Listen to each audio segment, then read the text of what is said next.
بسم الله الرحمن الرحيم. نحمده ونصلي على رسوله الكريم. أما بعد، أعوذ بالله من الشيطان الرجيم. بسم الله الرحمن الرحيم. أولئك الذين هداهم الله فبهداه مقتده. وقال النبي صلى الله عليه وسلم: الدين النصيحة،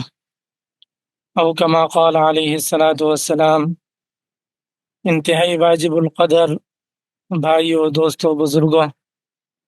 اللہ تبارک و تعالیٰ کا عظیم احسان اور فضل، اور اللہ تبارک و تعالیٰ کا لاکھ شکر کہ اللہ تبارک و تعالیٰ نے ہمیں رسول اللہ صلی اللہ علیہ وسلم کے ساتھ جوڑ دیا، انبیاء علیہم الصلاۃ والسلام کے سلسلے کے ساتھ نسبت عطا فرما دی، اور رسول اللہ صلی اللہ علیہ وسلم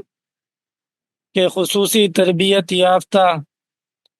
رسول اللہ صلی اللہ علیہ وسلم کی مجلس کے حاضر باش رسول اللہ صلی اللہ علیہ وسلم کا نور اپنی ذات میں منتقل کرنے والے، رسالت کا نور، قرآن کریم کی وحی کا نور اپنے بدن پر لاگو کرنے والے،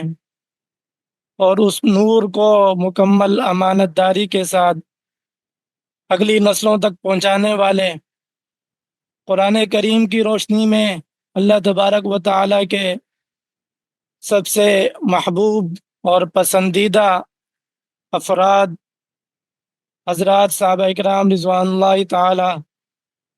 عنہم اجمعین کے ساتھ نسبت عطا فرما دی۔ اللہ تبارک و تعالی نے جس طرح نبوت کے لیے انبیاء علیہم الصلاۃ والسلام کا خصوصی انتخاب فرمایا، بالکل اسی طرح اللہ تبارک و تعالی نے رسول اللہ صلی اللہ علیہ وسلم کی معاونت کے لیے،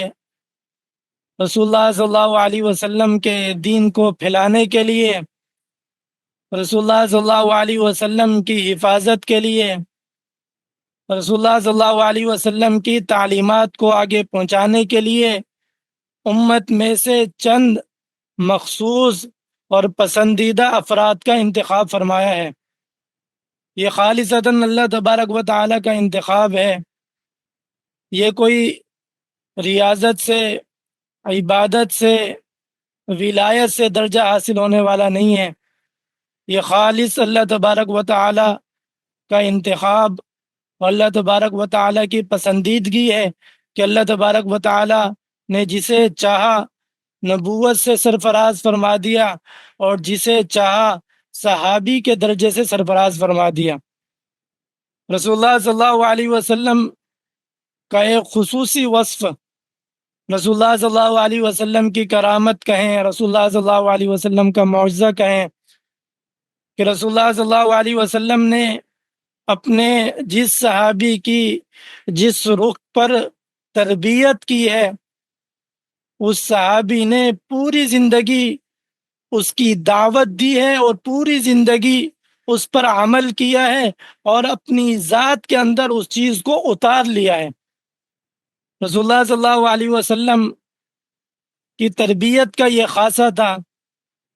کہ وہ دین کے بعض ایسے امور کے لیے افراد منتخب کیا کرتے تھے، خاص امور کے لیے خاص افراد منتخب فرما دیا کرتے تھے، اور ان منتخب اور جلیل القدر رسول اللہ صلی اللہ علیہ وسلم کے صحابہ میں سے محبوب تر ایک صحابی حضرت سیدنا جریر بن عبداللہ البجلی رضی اللہ تعالی عنہ ہیں، جو اپنی جسامت کے اعتبار سے، قد کاٹ کے اعتبار سے، اپنی خوبصورتی کے اعتبار سے، اپنی تعلیمات کے اعتبار سے رسول اللہ صلی اللہ علیہ وسلم کے فیض کو پانے اور اس فیض کو منتقل کرنے کے اعتبار سے، رسول اللہ صلی اللہ علیہ وسلم کی بیعت کی لاج رکھنے کے اعتبار سے سب سے فائق نظر آتے ہیں۔ اگر سیدنا جریر بن عبداللہ بجلی رضی اللہ تعالی عنہ کی رسول اللہ صلی اللہ علیہ وسلم کی صحبت والی زندگی کو دیکھا جائے تو اس کی مدت انتہائی کم ہے، لیکن اس کم مدت کا اثر یہ ہے کہ ایسا معلوم یہ ہوتا ہے کہ حضرت سیدنا جریر بن عبداللہ بجلی رضی اللہ تعالی عنہ گویا کہ رسول اللہ صلی اللہ علیہ وسلم کے فیض سے، ان کی تربیت سے گوندے ہوئے ہوں، پوری زندگی رسول اللہ صلی اللہ علیہ وسلم کے ساتھ گزاری ہو۔ رسول اللہ صلی اللہ علیہ وسلم نے ایک چیز پر بیعت لے لی، اس چیز کو بنیاد بنا کر آپ نے پوری زندگی گزار دی، اس سے ذرا برابر بھی اپنی زندگی کے کسی لمحے کے اندر قدم پیچھے نہیں ہٹائے۔ سیدنا جریر بن عبداللہ بجلی رضی اللہ تعالی عنہ کا جو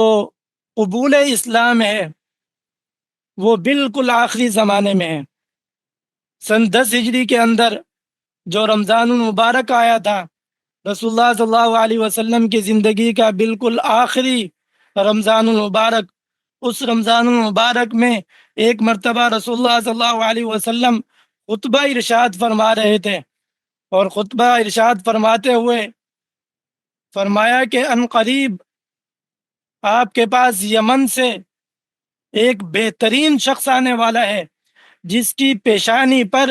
بادشاہت کے اثرات واضح طور پر چمک رہے ہوں گے۔ اور اتنے میں دیکھا کہ حضرت سیدنا جریر بن عبداللہ بجلی رضی اللہ تعالی عنہ اپنے وفد کے ساتھ حاضر ہو رہے ہیں۔ صحابہ اکرام رضوان اللہ تعالی عنہم اجمعین جو اس مجلس میں موجود تھے وہ ایک دوسرے کو اشارے کرنے لگ گئے آنکھوں کے ذریعے سے کہ یہی وہ شخص ہیں جن کے بارے میں رسول اللہ صلی اللہ علیہ وسلم نے یہ بات ارشاد فرمائی ہے۔ جریر بن عبداللہ بجلی رضی اللہ تعالی عنہ کو محسوس ہو گیا صحابہ اکرام کے اشاروں سے کہ یہ جو بات ہو رہی ہے یقیناً میرے بارے میں بات ہو رہی ہے، تو اپنے ساتھ والے سے پوچھا کہ کیا رسول اللہ صلی اللہ علیہ وسلم نے میرے بارے میں کچھ فرمایا ہے؟ کہا کہ جی ہاں، رسول اللہ صلی اللہ علیہ وسلم نے فرمایا ہے کہ ابھی اس دروازے سے یمن کا ایک بہترین شخص آئے گا کہ جس کی پیشانی پر بادشاہت کے اثرات ہوں گے۔ سیدنا جریر بن عبداللہ بجلی رضی اللہ تعالی عنہ کا آپ اندازہ لگائیں کہ ان کا دل کس قدر کھل گیا ہوگا، ایمان سے بھر گیا ہوگا کہ جس مقصد کے لیے آئے ہیں اس ذات نے، اس رسول نے پہلے ہی میرے بارے میں گواہی دے دی ہے۔ ایک مجلس میں رسول اللہ صلی اللہ علیہ وسلم نے فرمایا کہ میں گواہی دیتا ہوں کہ جریر بن عبداللہ بجلی کبھی بھی زمین میں فساد نہیں مچائیں گے، کبھی بھی زمین میں یہ تکبر نہیں کریں گے۔ اتنی بڑی گواہی رسول اللہ صلی اللہ علیہ وسلم کی زبان سے حضرت سیدنا جریر بن عبداللہ بجلی رضی اللہ تعالیٰ عنہ کو نصیب ہو گئی۔ جس مجلس میں آپ پہلی مرتبہ حاضر ہوئے، رسول اللہ صلی اللہ علیہ وسلم نے فرمایا اذا اتاکم کریم قوم فاکرموہ، جب تمہارے پاس کسی قوم کا عزت دار آدمی آ جائے، کسی قوم کا سردار آ جائے تو اس کا اکرام کرو۔ ایک مجلس میں رسول اللہ صلی اللہ علیہ وسلم نے ان کے لیے اپنی چادر بچھائی۔ آپ مجلس میں حاضر ہونا چاہتے تھے، صحابہ اکرام رضوان اللہ علیہ مجمعین کا مجمع بہت زیادہ تھا، جگہ نہیں مل رہی تھی۔ رسول اللہ صلی اللہ علیہ وسلم کھڑے ہوئے خطبہ دے رہے تھے، دیکھا کہ جریر کے پاس جگہ نہیں ہے تو فوراً اپنی چادر اتار کر دے دی، کہا کہ اس پر بیٹھ جا۔ اتنا اکرام والا معاملہ رسول اللہ صلی اللہ علیہ وسلم نے حضرت سیدنا جریر بن عبداللہ بجلی رضی اللہ تعالیٰ عنہ کے ساتھ کیا۔ بخاری کی روایت ہے کہ حضرت سیدنا جریر بن عبداللہ بجلی رضی اللہ تعالیٰ عنہ فرماتے ہیں کہ رسول اللہ صلی اللہ علیہ وسلم نے جب بھی مجھے دیکھا ہے دیکھ کر مسکرا گئے ہیں، گویا کہ رسول اللہ صلی اللہ علیہ وسلم کی مسکراہٹ کی وجہ تھے۔ رسول اللہ صلی اللہ علیہ وسلم دیکھ کر ایسی شخصیت، ایسی جاذب شخصیت، ایسی انوکھی شخصیت، ایسے اوصاف کی مالک شخصیت کہ رسول اللہ صلی اللہ علیہ وسلم دیکھتے ہی مسکرا جائیں۔ اور ایک جو خصوصی بیعت کی گئی حضرت سیدنا جریر بن عبداللہ بجلی رضی اللہ تعالیٰ عنہ سے، بعض روایات کے اندر تو یہ ہے کہ رسول اللہ صلی اللہ علیہ وسلم نے باقاعدہ شرط لگائی تھی، اگر اسلام میں آنا چاہتے ہو تو ایک چیز کی خاص شرط ہے۔ اور بخاری کی روایت ہے کہ جریر بن عبداللہ بجلی رضی اللہ تعالیٰ عنہ فرماتے ہیں بایعت رسول اللہ صلی اللہ علیہ وسلم علی اقام الصلاۃ و ایتاء الزکاۃ والنصح لکل مسلم، کہ میں نے رسول اللہ صلی اللہ علیہ وسلم کے ہاتھ پر بیعت کی نماز قائم کرنے پر، زکوٰۃ کی ادائیگی پر، اور ہر مسلمان کے ساتھ خیر خواہی پر۔ ابھی شروع میں آپ کے سامنے روایت پڑھی گئی، الدین النصیحہ، دین کا جو دار و مدار ہے، دین کا خلاصہ ہے، دین کا جو مطلب ہے، دین کو اگر آپ ایک لفظ میں سمجھنا چاہتے ہیں اور وہ رسول اللہ صلی اللہ علیہ وسلم کی زبانی سمجھنا چاہتے ہیں تو رسول اللہ صلی اللہ علیہ وسلم نے فرمایا کہ دین کا پورے کے پورے دین کا خلاصہ یہ ہے کہ النصیحہ، خیر خواہ بن جاؤ، امت مسلمہ کے لیے خیر بن جاؤ، انسانیت کے لیے خیر خواہ بن جاؤ۔ آپ کے ذریعے سے، آپ کے عمل کے ذریعے سے، آپ کی سوچ و افکار کے ذریعے سے، آپ کی گفتار کے ذریعے سے، آپ کے کردار کے ذریعے سے امت کے اندر خیر پھیل رہا ہو، انسانیت کے اندر خیر کے چشمے پھوٹ رہے ہوں۔ اور یہ حکم تو ہر مومن کو ہے، الدین والنصیحہ والا، لیکن خصوصیت کے ساتھ رسول اللہ صلی اللہ علیہ وسلم نے یہ بیعت صرف اور صرف حضرت سیدنا جریر بن عبداللہ بجلی رضی اللہ تعالیٰ عنہ سے لی تھی۔ خیر خواہی پورے دین کا خلاصہ ہے، اور اگر آپ اس مفہوم کی مجسم صورت دیکھنا چاہتے ہیں، مجسم شکل دیکھنا چاہتے ہیں، چلتا پھرتا ہوا خیر خواہ انسان دیکھنا چاہتے ہیں، تو آپ کو حضرت سیدنا جریر بن عبداللہ بجلی رضی اللہ تعالیٰ عنہ کی زندگی کو دیکھنا پڑے گا کہ آپ رضی اللہ تعالیٰ عنہ نے جب اس بات پر بیعت کر لی تو پھر آپ جنگوں میں بھی گئے، پھر آپ نے فتنوں والا دور بھی دیکھا، آپ نے معاشرتی اور تجارتی ماحول بھی دیکھا، ان تمام چیزوں کے اندر آپ پر جو وصف غالب تھا وہ خیر خواہی کا وصف غالب تھا۔ جو بھی کام کرتے تو پہلے کہتے کہ میں یہ کام اس طرح کروں گا، کیونکہ رسول اللہ صلی اللہ علیہ وسلم کے ہاتھ پر میں نے بیعت کی ہے کہ میں خیر خواہی کروں گا، کبھی کسی کا نقصان نہیں چاہوں گا۔ آج اس انتشار والے زمانے میں، آج ایک دوسرے پر غلبہ پانے کے زمانے میں، ایک دوسرے کی ٹانگیں کھینچنے والے زمانے میں، جہاں پر کسی کی عزت کا پاس نہ ہو، جہاں پر کسی کی ذات کا لحاظ نہ ہو، آج ہم اپنے ارد گرد معاشرہ دیکھ لیں، ہر جگہ آپ کو ایسی افراتفری اور ایسی بدمزاجی اور ایسی خطرناک صورتحال کا سامنا کرنا پڑے گا کہ انسان تو انسان، جانور بھی شرمسار ہو جائیں۔ نہ ہم اپنے والدین کے ساتھ خیر خواہ، نہ اپنے بھائیوں کے ساتھ خیر خواہ، نہ اپنے ادارے والوں کے ساتھ خیر خواہ، نہ اپنے معاشرے والوں کے ساتھ خیر خواہ، نہ اپنے ملک کے ساتھ خیر خواہ، نہ امت محمدیہ کے ساتھ خیر خواہ، نہ مومنوں کے ساتھ خیر خواہ۔ خیر خواہی کا مطلب تو یہ ہے کہ آپ ہر طبقے کے ساتھ خیر خواہ ہوں، ہر انسان کے ساتھ خیر خواہ ہوں۔ آپ کا بھائی ہے، حقیقی بھائی ہے، اس کے ساتھ بھی آپ کا جو تعلق ہو وہ خیر خواہانہ ہو۔ آپ کے والدین ہیں، ان کے ساتھ خیر خواہانہ ہو۔ آپ کے ادارے والے ہیں، ان کے ساتھ آپ کا تعلق خیر خواہانہ ہو۔ آپ جس ملک میں رہ رہے ہیں اس ملک کے ساتھ، اس ملک کے حکمرانوں کے ساتھ، اس ملک کے لیڈروں کے ساتھ اور پوری امت محمدیہ کے ساتھ آپ کا ہر عمل خیر خواہانہ ہو۔ آج اگر ہم تاجر ہیں تو ہماری کوشش یہ ہے کہ ہم سامنے والے کو نقصان پہنچا دیں، زیادہ سے زیادہ کما لیں۔ حضرت سیدنا جریر بن عبداللہ بجلی رضی اللہ تعالی عنہ جب تجارت کیا کرتے تھے، خرید و فروخت کیا کرتے تھے تو پیسے زیادہ دیا کرتے تھے، اس میں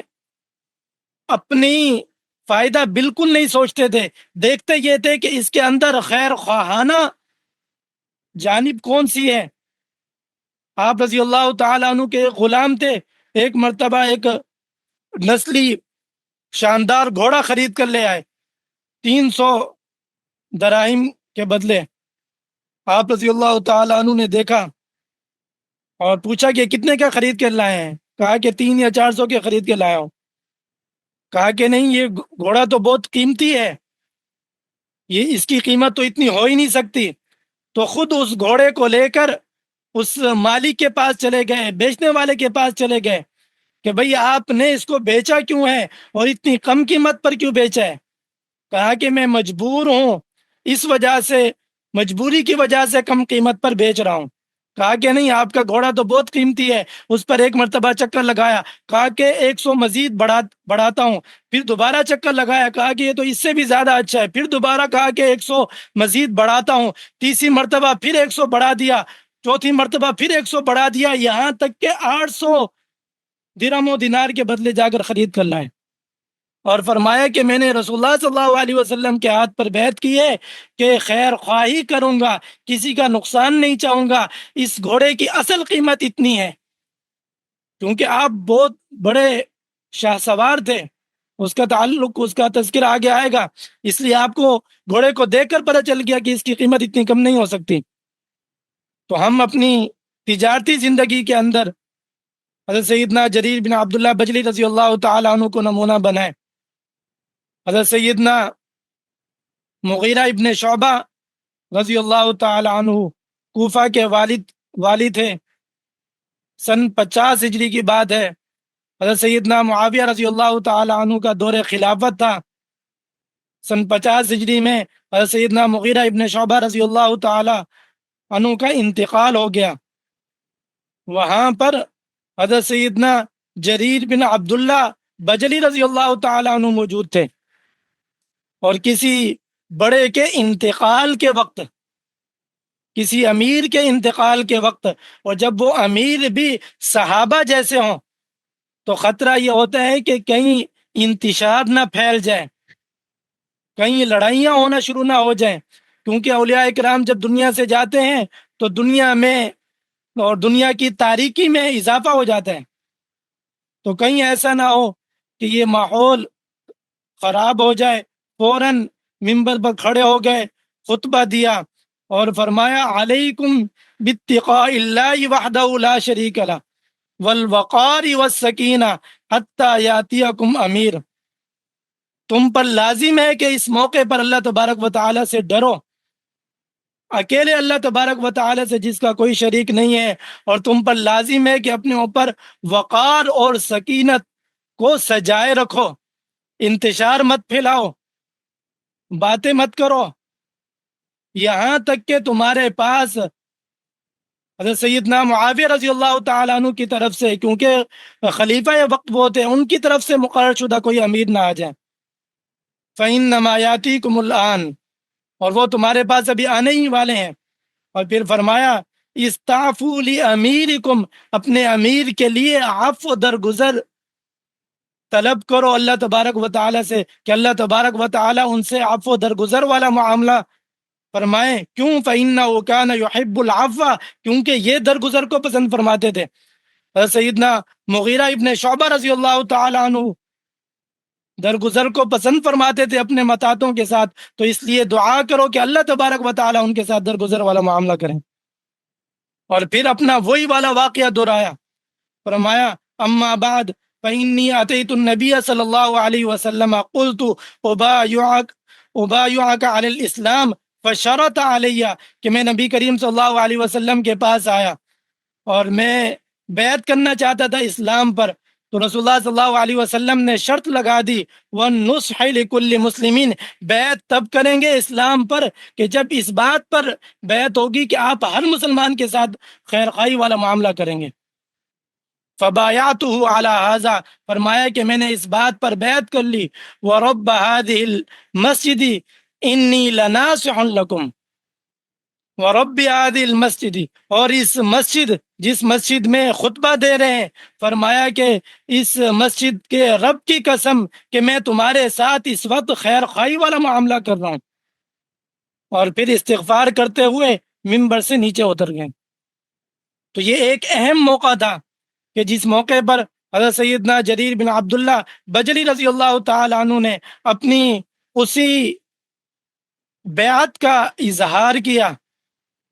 اور جتنے بھی واقعات ہیں سیدنا جریر بن عبداللہ بجلی رضی اللہ تعالیٰ عنہ کے، آپ دیکھیں گے کہ سیدنا جریر بن عبداللہ بجلی رضی اللہ تعالیٰ عنہ مجسم شکل کی صورت کے اندر موجود ہیں کہ اگر کسی کو خیر خواہی کے حلیے میں دیکھنا ہے تو حضرت سیدنا جریر بن عبداللہ بجلی رضی اللہ تعالیٰ عنہ کو دیکھ لیں۔ اگر ہم حضرت سیدنا جریر بن عبداللہ بجلی رضی اللہ تعالیٰ عنہ سے کچھ سیکھنا چاہتے ہیں آج کے سبق میں ان کی زندگی سے، تو صرف ایک یہی چیز سیکھ لیں کہ ہمارے اندر جذبہ خیر خواہی آ جائے، اور اس بیعت کے اندر ایک خاص نقطے کی طرف اشارہ ہے کہ جو بیعت ہوتی ہے یہ جس طرح اسلام پر ہوتی ہے اسی طرح اعمال صالحہ پر بھی بیعت ہوتی ہے۔ یہ جو تصوف کے سلسلے ہیں اور اولیاء کرام مسترشدین سے بیعت لیتے ہیں مختلف چیزوں پر، نماز کے قائم کرنے پر، زکوٰۃ کی ادائیگی پر، چوری سے بچنے پر، زنا سے بچنے پر، گناہوں سے بچنے پر، یہ بیعت رسول اللہ صلی اللہ علیہ وسلم سے ثابت ہے۔ ایک طبقہ ہمارے معاشرے میں ایسا وجود میں آ گیا ہے جی جو کہتا یہ ہے کہ بیعت تو صرف اسلام کی ہوتی ہے، اسلام کے علاوہ کسی اور چیز کی بیعت ہی نہیں ہوتی۔ صحیح مسلم کے اندر روایت ہے حضرت سیدنا عبادہ بن صامت رضی اللہ تعالیٰ عنہ کی، وہ فرماتے ہیں کہ جب ہم اسلام میں داخل ہو چکے تھے اس کے بعد رسول اللہ صلی اللہ علیہ وسلم نے ہم سے بیعت لی تھی خصوصیت کے ساتھ، اور انصار صحابہ اکرام رضوان اللہ علیہم اجمعین سے بعض خاص چیزوں پر بیعت تھی کہ وہ مہاجرین کا خیال رکھیں گے، اور آپ صلی اللہ علیہ وسلم کے بعد وہ ترجیحات دیکھیں گے کہ انصار پر دوسروں کو ترجیح دی جا رہی ہے، فرمایا کہ صبر کرتے رہنا یہاں تک کہ کل قیامت کے دن مجھے مل جانا۔ حالات تنگ ہوں یا وسعت والے ہوں، دونوں صورتوں میں آپ نے اطاعت کرنی ہے امیر کی، ان تمام چیزوں پر۔ اس کے اندر اور بھی بہت سی چیزیں ہیں، صحیح مسلم کے اندر یہ روایت ہے۔ اور جو ابھی آپ کو روایت سنائی حضرت سیدنا مغیرہ ابن شعبہ رضی اللہ تعالیٰ عنہ کے انتقال والی، وہ صحیح بخاری کے اندر یہ روایت موجود ہے بالکل شروع کے اندر، اور اس روایت کا جو رقم الحدیث ہے وہ 58 ہے، اور یہ دونوں روایتیں پاس پاس ہیں۔ جو پہلی روایت ہے بیعت والی وہ صحیح البخاری کے رقم الحدیث 57 ہے اس کا، اور اس کا جو رقم الحدیث ہے وہ 58 ہے۔ کتنی کم مدت ہے آپ رضی اللہ تعالیٰ عنہ کی، لیکن آپ کی روایات کی اگر تعداد دیکھی جائے تو 100 سے زائد ہے، اور آپ کی روایات صحیح بخاری کے اندر موجود ہیں۔ حضرت سیدنا جریر بن عبداللہ بجلی رضی اللہ تعالیٰ عنہ نے اپنا جو نام تاریخ میں چھوڑا ہے، اپنے انمٹ نقوش تاریخ میں ثبت کیے ہیں، ان میں سے ایک اہم ترین واقعہ رسول اللہ صلی اللہ علیہ وسلم کی ایک خواہش کو پورا کرنا ہے۔ ہمارے ہاں کیا ہوتا ہے کہ کوئی شخص نیا نیا اسلام میں داخل ہوا ہے، چلو ابھی چند دن اس کی تربیت میں لگاتے ہیں، 1 سال اس کی تربیت کریں گے، اس کے بعد پھر اسے مشن پہ بھیجیں گے۔ لیکن بعض لوگ ایسے ہوتے ہیں کہ جو بنے بنائے تحفے کے طور پر مل جاتے ہیں، اور ان تحفوں میں سے ایک تحفہ حضرت سیدنا جریر بن عبداللہ بجلی رضی اللہ تعالیٰ عنہ کہ جیسے ہی اسلام میں داخل ہوئے رسول اللہ صلی اللہ علیہ وسلم نے ایک اہم ترین مشن آپ رضی اللہ تعالیٰ عنہ کے سپرد کر دیا۔ آپ صلی اللہ علیہ وسلم نے کس انداز سے فرمایا ہوگا؟ فرمایا یا جریر الا تریحنی من ذل خلصہ، کیا تم مجھے ذل خلصہ سے راحت نہیں پہنچاتے؟ سیدنا جریر بن عبداللہ بجلی رضی اللہ تعالیٰ نے عرض کیا اللہ کے رسول کیوں نہیں، آپ حکم دیں۔ یہ ذل خلصہ کیا تھا؟ جس طرح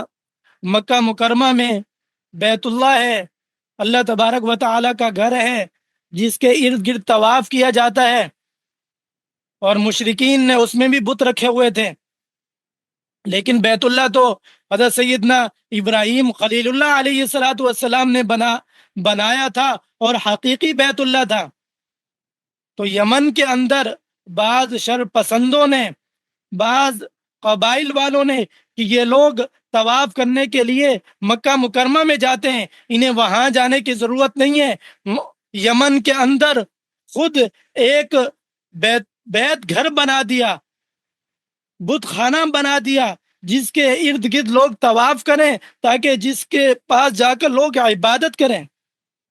رسول اللہ صلی اللہ علیہ وسلم کو بڑی تکلیف تھی اس بت خانے سے۔ رسول اللہ صلی اللہ علیہ وسلم تو بت توڑنے کے لیے آئے تھے۔ کئی صحابہ کرام رضوان اللہ علیہ مجمعین کو رسول اللہ صلی اللہ علیہ وسلم نے اس مشن پر لگایا۔ سیدنا خالد بن ولید رضی اللہ تعالیٰ عنہ کو اس مشن پر بھیجا، سیدنا علی المرتضیٰ رضی اللہ تعالیٰ عنہ کو بت توڑنے کے مشن پر بھیجا۔ رسول اللہ صلی اللہ علیہ وسلم نے خود بیت اللہ میں 360 بت جو رکھے ہوئے تھے، خود اپنی لاٹھی سے ان کو منہدم کیا۔ یمن کا ایک بڑا بت تھا ذوالخلصہ، اور لوگ بڑے آب و تاب سے اس کی پوجا کرتے تھے، عبادت کرتے تھے۔ رسول اللہ صلی اللہ علیہ وسلم کے دل میں تکلیف تھی۔ سیدنا جریر بن عبداللہ بجلی رضی اللہ تعالیٰ عنہ اسلام میں داخل ہو گئے، کیونکہ یہ یمن سے آئے تھے۔ تو رسول اللہ صلی اللہ علیہ وسلم نے فوراً انہیں یہ ذمہ داری سپرد کر دی کہ ذوالخلصہ سے مجھے راحت پہنچائیے۔ آپ اپنے قبیلے کے احمس کے 150 افراد لے کر اس مشن پر چلے گئے یمن میں۔ اور جانے سے پہلے، کیونکہ حضرت سیدنا جریر بن عبداللہ بجلی رضی اللہ تعالیٰ عنہ کو امیر بنایا گیا تھا، اور ابھی یہ نئے تازہ اسلام میں بھی داخل ہوئے تھے، اور گھڑ سواری بھی اچھے طریقے سے نہیں آتی تھی۔ پہلے گھڑ سواری کرتے تھے لیکن لڑکھڑا جاتے تھے، گر جایا کرتے تھے۔ رسول اللہ صلی اللہ علیہ وسلم کی خدمت میں عرض کیا، یا رسول اللہ، میں گھوڑے پر ثابت قدمی کے ساتھ بیٹھ نہیں سکتا، گر جاتا ہوں۔ گھڑ سواری کرنا آسان کام تو نہیں ہے، بہت مشکل کام ہے، اور پھر عربی النسل گھوڑے ہوں،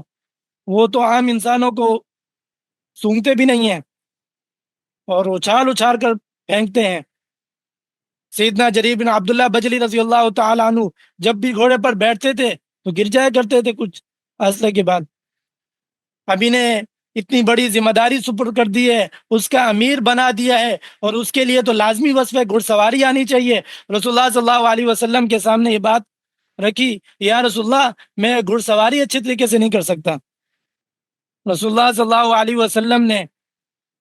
آپ رضی اللہ تعالی عنہ کے سینے مبارک پر اپنا ہاتھ مبارک مارا تھوڑا زور سے۔ صوفیاء کی اصطلاح میں اسے تصرف کہا جاتا ہے۔ جریر بن عبداللہ بجلی رضی اللہ تعالیٰ فرماتے ہیں کہ جب رسول اللہ صلی اللہ علیہ وسلم نے میرے سینے پر ہاتھ مارا تو اس کی جو روحانیت تھی، اس کی جو راحت تھی، وہ اندر تک، سینے تک مجھے محسوس ہوئی۔ اور اس کے بعد رسول اللہ صلی اللہ علیہ وسلم نے مجھے دعا دی، اللہم ثبتہ واجعلہ ہادیا مہدیا، اللہم ثبتہ واجعلہ ہادیا مہدیا۔ یا اللہ، انہیں جریر بن عبداللہ بجلی کو ثابت قدم بنا دیجئے، اور اسے ہادی اور مہدی بنائیے، ہدایت دینے والا بنائیے اور ہدایت یافتہ بنائیے۔ تو اللہ تبارک و تعالی رحمت نازل فرمائے حضرت سیدنا جریر بن عبداللہ بجلی رضی اللہ تعالی عنہ کو، کہ ان کی برکت سے یہ دعا امت مسلمہ کو نصیب ہو گئی، اور اب امت یہ دعا اس طرح مانگ سکتی ہے، اللہم ثبتنی واجعلنی ہادیا مہدیا، اللہم ثبتنی واجعلنی ہادیا مہدیا۔ یا اللہ، مجھے ثابت قدم بنا دیجئے، دین کے کاموں میں ثابت قدم بنا دیجئے، گھڑ سواری پر ثابت قدم بنا دیجئے، دینی امور کے جو مشن ہے، جہاد ہے، اس پر مجھے ثابت قدم بنا دیجئے، جو ذمہ داری رسول اللہ صلی اللہ علیہ وسلم نے مجھے دی ہے اس پر ثابت قدم بنا دیجئے، وجعلنی ہادیا مہدیا، اور مجھے ہدایت دینے والا، ہدایت کا ذریعہ بننے والا، لوگوں تک خیر خواہی کا پیغام پہنچانے والا بنا دیجئے، اور خود مجھے ہدایت یافتہ بنا دیجئے۔ تو حضرت سیدنا جریر بن عبداللہ بجلی رضی اللہ تعالیٰ عنہ کے اندر جو خیر خواہی کا جذبہ کوٹ کوٹ کر بھرا ہوا تھا، اس کے پیچھے رسول اللہ صلی اللہ علیہ وسلم کی ایک خاص دعا بھی تھی، اور اس بت کو منہدم کرنے میں رسول اللہ صلی اللہ علیہ وسلم کے ساتھ انہوں نے سب سے پہلے خیر خواہی کر لی، اللہ تبارک و تعالیٰ کے ساتھ خیر خواہی کر لی۔ رسول اللہ صلی اللہ علیہ وسلم کو تکلیف پہنچتی تھی، رسول اللہ صلی اللہ علیہ وسلم کو راحت پہنچانے کے لیے آپ رضی اللہ تعالیٰ عنہ 150 افراد لے کر یمن پہنچ گئے، اور یمن پہنچ کر اس گھر کو نہ صرف منہدم کیا بلکہ آگ لگا کر بالکل خاک تر بنا دیا، ریزہ ریزہ کر دیا اسے، اور رسول اللہ صلی اللہ علیہ وسلم کے پاس اپنا ایک قاصد بھیج دیا، یا رسول اللہ آپ کا دل ٹھنڈا کر دیا ہے، اور ہم اس گھر کو ایسے چھوڑ کر آئے ہیں کہ جیسے خارش زدہ اونٹ ہوتے ہیں، اب کوئی اس کے قریب بھی نہیں بھٹکے گا۔ تب رسول اللہ صلی اللہ علیہ وسلم نے ان شاہ سواروں کے لیے، ان کے گھوڑوں کے لیے 5 مرتبہ دعا کی۔ یہ روایت بھی صحیح بخاری کے اندر موجود ہے، اور امام بخاری رحمہ اللہ اس روایت کو کئی مقامات پر لائے ہیں اور زیادہ تفصیل کے ساتھ کتاب المغازی میں لائے ہیں۔ تو جریر بن عبداللہ بجلی رضی اللہ تعالی عنہ نے جو خیر خواہی کا سفر شروع کیا، تو وہ سب سے پہلے رسول اللہ صلی اللہ علیہ وسلم کے اس مشن سے شروع کیا۔ رسول اللہ صلی اللہ علیہ وسلم کو جو چیز تکلیف پہنچاتی تھی، اللہ تبارک و تعالی کے ساتھ شرک پھرانے کا جو ایک گھر تھا، اللہ تبارک و تعالی کی ناقدری جہاں پر کی جاتی تھی، اللہ تبارک و تعالی کا جہاں پر انکار کیا جاتا تھا، اللہ تبارک و تعالی کی احسان فراموشی کی جاتی تھی، تو سیدنا جریر بن عبداللہ بجلی رضی اللہ تعالی عنہ نے امت کو اس گھر سے اور اس کی نحوست سے نجات عطا فرمائی۔ اور اپنی اس کم عرصے کے اندر اگر آپ رسول اللہ صلی اللہ علیہ وسلم والی زندگی دیکھیں تو آپ کو لگے گا کہ صرف 4 ماہ، زیادہ سے زیادہ 5 ماہ، بلکہ بعض لوگ تو یہ کہتے ہیں کہ آپ صرف 40 دن پہلے اسلام میں داخل ہوئے، رسول اللہ صلی اللہ علیہ وسلم کی وفات سے پہلے۔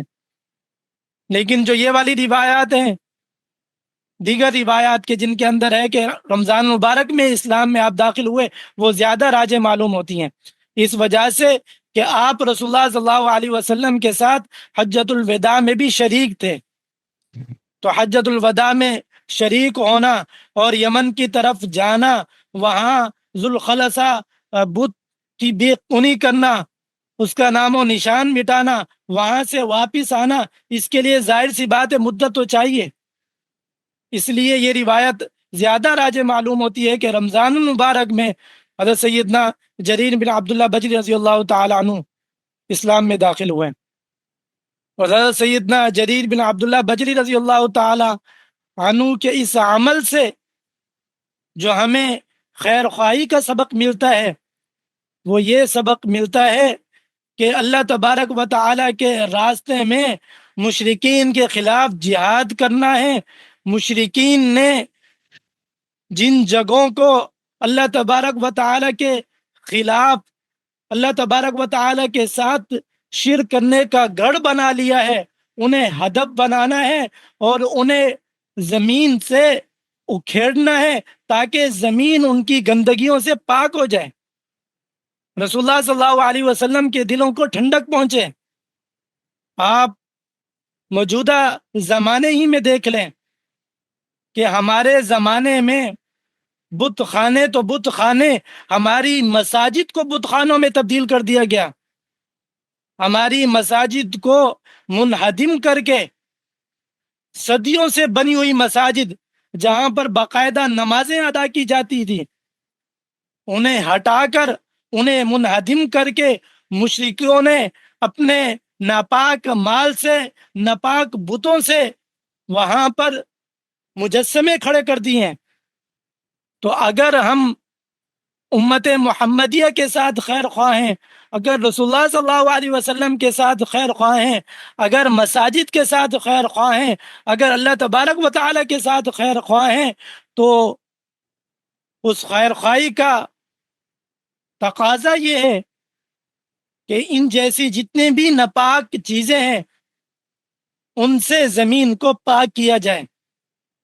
سیدنا جریر بن عبداللہ بجلی رضی اللہ تعالی عنہ اپنی مجسم خیر خواہانہ زندگی سے ہمیں یہ سبق دے کر گئے۔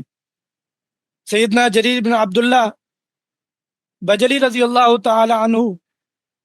کی برکت سے جو کچھ ہمیں آج نصیب ہوا ہے اسے اپنی زندگی کا حصہ بنا لیں۔ اللہ تبارک و تعالی ہمیں سیدنا جریر بن عبداللہ بجلی رضی اللہ تعالی عنہ کا فیض نصیب فرمائے، اور آج کی مجلس کا سارا ایصال ثواب اللہ تبارک و تعالی سیدنا جریر بن عبداللہ بجلی رضی اللہ تعالی عنہ کو پہنچائے، اور اس کہنے کو اور اس سننے کو اور اس کی دعوت کو اور اس کے انتظام کو اللہ تبارک و تعالی قبول فرما لیں، مقبول فرما لیں۔ سیدنا جریر بن عبداللہ بجلی رضی اللہ تعالی عنہ نے جو ہمیں دعا سکھلائی ہے، اس دعا کو دہرا لیں اور اسے اپنی زندگی کا ورد بنا لیں۔ اللہم ثبتنی وجعلنی ہادیا مہدیا، اللہم ثبتنی وجعلنی ہادیا مہدیا، اللہم ثبتنی وجعلنی ہادیا مہدیا۔ اور آج سے یہ عہد کر لیں کہ ہم بھی حضرت سیدنا جریر بن عبداللہ بجلی رضی اللہ تعالی عنہ کی برکت سے، ان کی زندگی سے یہ اخذ کرتے ہیں، اپنی زندگی میں یہ بات لاتے ہیں کہ ہم ہر مسلمان کے ساتھ، ہر انسان کے ساتھ خیر خواہی کریں گے، انسانوں کے ساتھ خیر خواہی کریں گے، غیر مسلموں کے ساتھ خیر خواہی کریں گے، کافروں مشرکوں کے ساتھ خیر خواہی کریں گے۔ اور کافروں اور مشرکوں کے ساتھ خیر خواہی کیا ہے؟ خیر خواہی یہ ہے کہ انہیں ایمان کی دعوت دیں گے، انہیں اسلام کی دعوت دیں گے، کیونکہ اس سے بڑی خیر خواہی کیا ہوگی کہ آپ کی وجہ سے کوئی انسان جہنم سے ہمیشہ کے لیے بچ جائے، کوئی انسان اللہ تبارک و تعالیٰ کے عذاب سے بچ جائے، کسی انسان کو اللہ تبارک و تعالیٰ کی معرفت نصیب ہو جائے، اللہ تبارک و تعالیٰ پر ایمان نصیب ہو جائے، رسالت پر ایمان نصیب ہو جائے، اس سے زیادہ خیر خواہی کتنی ہوگی؟ اور اگر آپ کی اس خیر خواہی سے کوئی ایک انسان اسلام میں داخل ہو جاتا ہے، اسلام میں داخل ہونے کے بعد وہ نمازیں ادا کرتا ہے، وہ روزے رکھتا ہے، وہ زکوٰۃ ادا کرتا ہے، وہ جہاد فی سبیل اللہ کرتا ہے، وہ حج بیت اللہ کرتا ہے، جتنے بھی نیک اعمال کرتا ہے، وہ اپنے عمل سے دوسرے لوگوں کو دعوت دیتا ہے، اس کی نسل ایمان پر قائم رہتی ہے، ہر ایک کا اجر و ثواب آپ کے نام اعمال میں لکھا جاتا رہے گا۔ تو صرف ایک آپ نے ادنا سی خیر خواہی کی، کسی انسان کو اسلام کی طرف دعوت دی اور وہ آپ کی دعوت پر اسلام میں داخل ہو گیا، اس کے بعد جا کر آپ قبر میں لیٹ گئے اور آپ کا اس ثواب کا جو دفتر ہے وہ کھلا ہوا ہے، وہ بند ہی نہیں ہو رہا۔ تو اللہ تبارک و تعالی سے اخلاص مانگنا چاہیے اپنے ہر عمل میں، اپنی دعوت میں، اپنی خیر خواہی میں، اور اپنے والدین کے ساتھ خیر خواہی یہ ہے کہ ان کی فرما برداری کریں۔ کل قیامت کے دن اللہ تبارک و تعالی ہمیں بارن لکھ دیں، یہ لکھ دیں کہ یہ اپنے والدین کا فرما بردار تھا۔ اپنے ملک کے ساتھ خیر خواہی کریں، ہر وہ عمل کہ جس کی وجہ سے ملک میں انتشار آتا ہو، جس کی وجہ سے عوام کو نقصان پہنچتا ہو، چاہے وہ معاشرت کے اعتبار سے ہو، تجارت کے اعتبار سے ہو، چاہے وہ آپ کے اخلاقی کردار کے اعتبار سے ہو، ہر عمل کے اندر خیر خواہی جھلکنی چاہیے۔ اپنے ماتحتوں کے ساتھ خیر خواہی کرنی چاہیے، اپنے بڑوں کے ساتھ خیر خواہی کرنی چاہیے، اور بڑوں تک یہ دعوت پہنچانی چاہیے کہ بڑے چھوٹوں پر خیر خواہی کریں، حکمران اپنے ماتحتوں پر خیر خواہی کریں۔ جب یہ خیر خواہی کا سلسلہ جڑے گا تو اللہ تبارک و تعالی اس زمین کو انصاف سے بھر دیں گے، اللہ تبارک و تعالی اس زمین کو مالی فراوانی سے بھر دیں گے، اللہ تبارک و تعالی اس زمین کو فتوحات سے بھر دیں گے، اس زمین پر انصاف قائم ہو جائے گا۔ اللہ تبارک و تعالی مجھے بھی خیر خواہی نصیب فرما دیں، اور یہ جتنی باتیں کہیں اللہ تبارک و تعالی اسے خیر خواہانہ بنا دیں، اور اس خیر خواہانہ باتوں کو اپنی بارگاہ میں قبول فرما دیں۔ وآخر دعوانا الحمد للہ رب العالمین۔ السلام علیکم ورحمۃ اللہ وبرکاتہ۔